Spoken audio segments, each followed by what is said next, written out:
Hi, I'm Tim.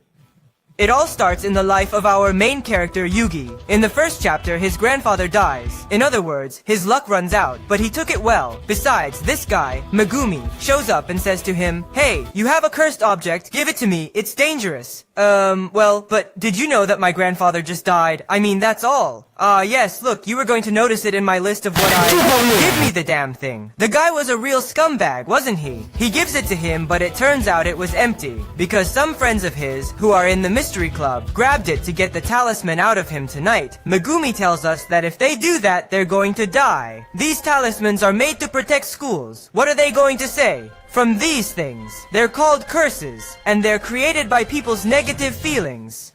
So it's dangerous. And yeah, that's what I was telling you, asshole. So the two of them go to school to save them. In the meantime, they take the talisman from him and find this. Yeah, one finger all rotten. Out of nowhere there's a noise, and this thing comes out of the ceiling. That's when they realize that yes, indeed they screwed up. But relax, because Megumi arrives, summons some Shikigami dogs, and kills some curses. But this thing is about to eat this girl together with the cursed object. But Tranka, you know why? You can imagine, can't you? Because our main character shows up. He breaks the window, enters in a Refachera way, punches her, and saves her. By the way, in case you were wondering, our protagonist is an ordinary human being. He just has superhuman strength since birth. But another even bigger curse appears. It makes him shit Megumi and is about to eat our prota. But think, Megumi had told me that this finger gives you cursed energy, and if I eat it, I'll turn into Spider-Man. Hey, let's try it. And he just ate it. Megumi tells us that this finger is from Ryome and Sukuna, and is of special category. It's like poison. He's going to die. But there is a 1 in a million chance that...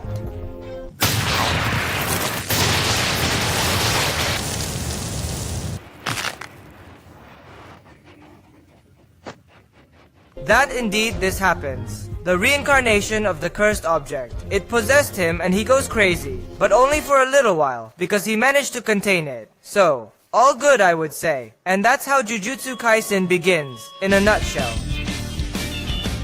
Then this guy, Satoru, shows up. He's Megumi's teacher, and he tells our prota to let himself be possessed for 10 seconds. They shit their dicks for a while and he goes back to normal. Basically, he did it to show that he's got a really big dick. I mean, that's literally what it was for. He knocks out our protagonist and takes him away. When he wakes up, he's told that he's going to be executed. But don't worry, because Satoru got him another option. There are a total of 20 Sukuna fingers. Our prota ate one of them. The sorcerers, that is, Satoru and Megumi, who are the only ones we know of so far, are in charge of killing curses and collecting these fingers. But there is a problem. There is no wizard who can destroy them. But if someone eats one and dies, it is destroyed. But if someone eats one and dies, it is destroyed. Now do you understand why they want to execute him? But as I told you before, Satoru talked to the superiors and proposed a deal that they execute him. But when he has absorbed all of Sukuna's fingers, he's going to end up dying anyway, but it bought him some time. That's something. So he accepts, eats the second finger, which would already have 10% of Sukuna, and manages to control it. Satoru is really surprised, because no one can do that. But well, he is the protagonist. The same logic doesn't apply to him, clearly. Then the wizard school starts, where Megumi is, and every now and then Sukuna's mouth appears to threaten them. Satoru tells us that Sukuna is the king of curses. Translation? One of the longest of them all, basically. So I'm sure you got it, right? It's pretty simple language that we all understand, really. Our protagonist passes the principal's interview and enters the school. He then meets the third and last student, Nobara. Now that they are all together, they are given the first mission, to remove the curses from this building. Oh, and our prota, since he doesn't know sorcery yet, they give him this magic machete. By the way, forgive my obsession with comparing things, but doesn't it remind you of Naruto, Sasuke, Sakura, and Kakashi?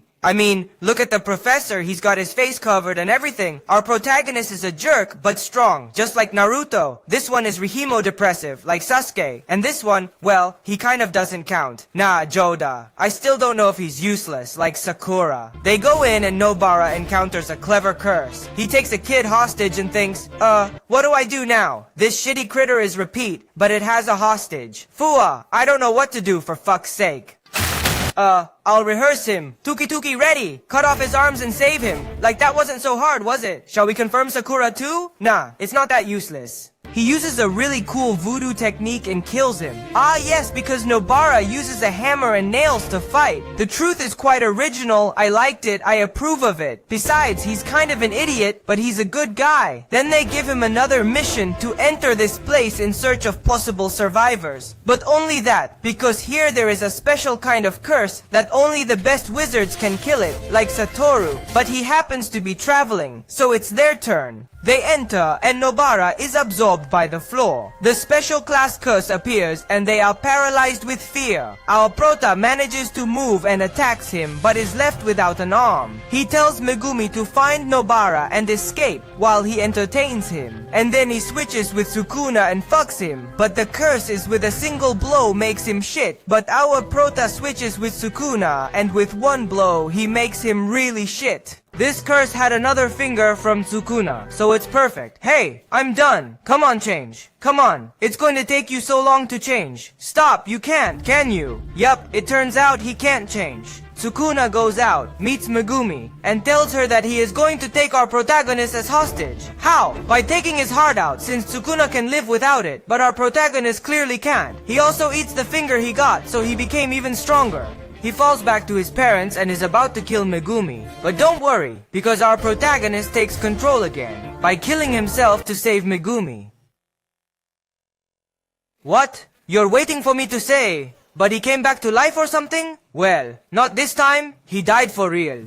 Later, Megumi and Nobara were lamenting the death of our protagonist, and these three appear. They are second-year students. Maki, Toge, and Panda. They tell us that a wizard tournament is coming up, that they are going to train them. Hey, you must have been shocked since I told you that our prota died, right? Like, something has to happen. He's the prota, he can't die. And yes, relax. Our prota is inside Sukuna's mind, and he proposes a deal. That he will revive him, but on the condition that every time he says extension, he lets him possess his body for 1 minute. And during that time, she can't harm any loved one of his. Oh, and he also has to forget that he promised this. So since he has no choice, he accepts. Hey, I came back to life. I got all the free air.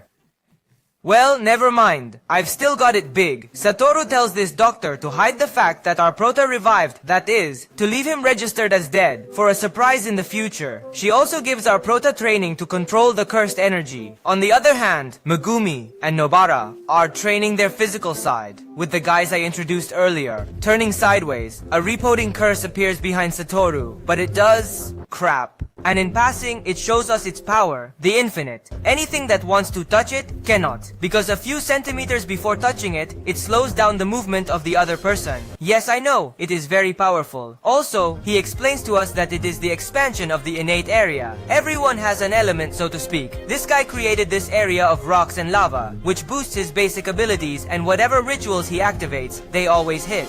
But it can be countered with another ritual, so relax. Oh, and if two activate their innate area expansion or domain extension, the one that is more refined and stronger will win the field. So Satoru shows us his. That is, his innate area, not something else. Just in case I say, because you are more ill-conceived, you are going to think that, I don't know, he is going to show the pichula, the tula, in the middle of the whole anime. No, that's wrong.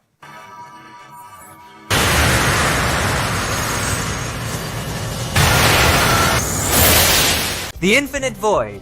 Well, it does shit, but,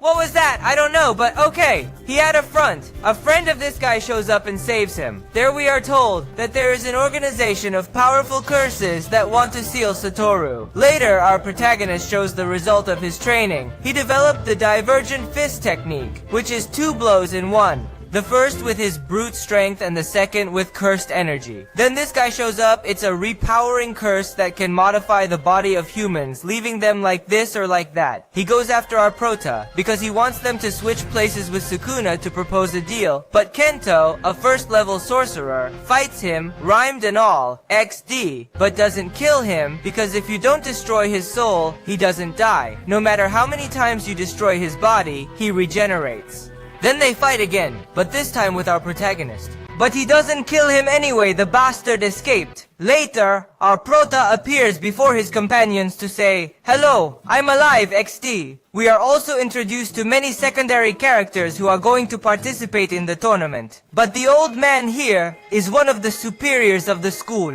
and he put almost all the wizards in charge of killing Itador and Yuji, that is our prota, because he's afraid that he can't control Tsukuna. But luckily, our prota became stronger and also has them, Toge, Maki, the panda, and obviously Megumin and Nobara as allies. So well, let's see what happens. The tournament starts and he meets Todo. To keep everyone moving forward, our prota stays to fight him, but he gets the crap beat out of him. Then he's surrounded by lots and lots of wizards and they're about to kill him, but Todo saves him. Turns out that since they have the same kind of ideal girl, he liked her and wants to fight him alone. Yeah, it sounds like a joke, but seriously, did that happen? Meanwhile, Panda fights this robot that is controlled from a distance pain style and beats him. They're not gonna fight this witchy loli, and he was gonna beat him, but in the end he doesn't, because he was shot by this chick, Mai. But Maki shows up and they start fighting. The two of them are twins. Maki was born without cursed energy. But don't worry, because she became really strong using weapons, so she beats her.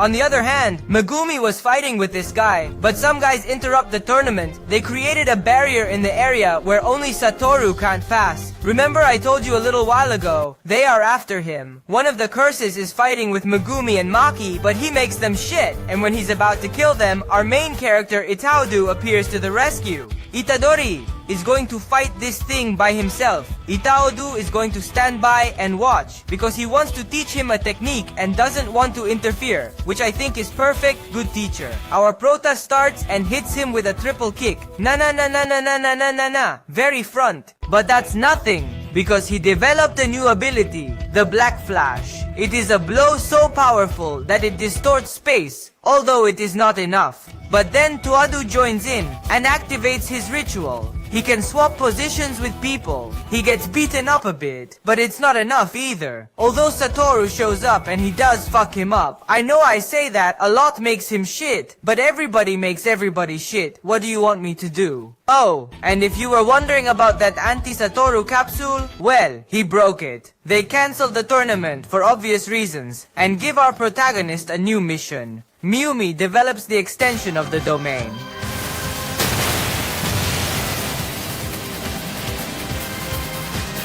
Halfway through though, but it served him well. He got a finger from Zuku one more. On the other hand, our prota with the Black Flash, Inovara, with his voodoo technique, make them.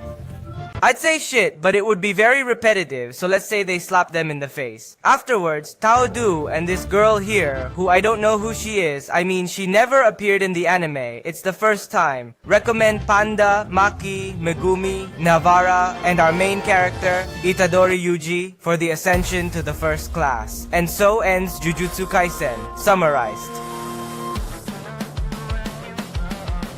Subscribe, pretty boy or girl, bye!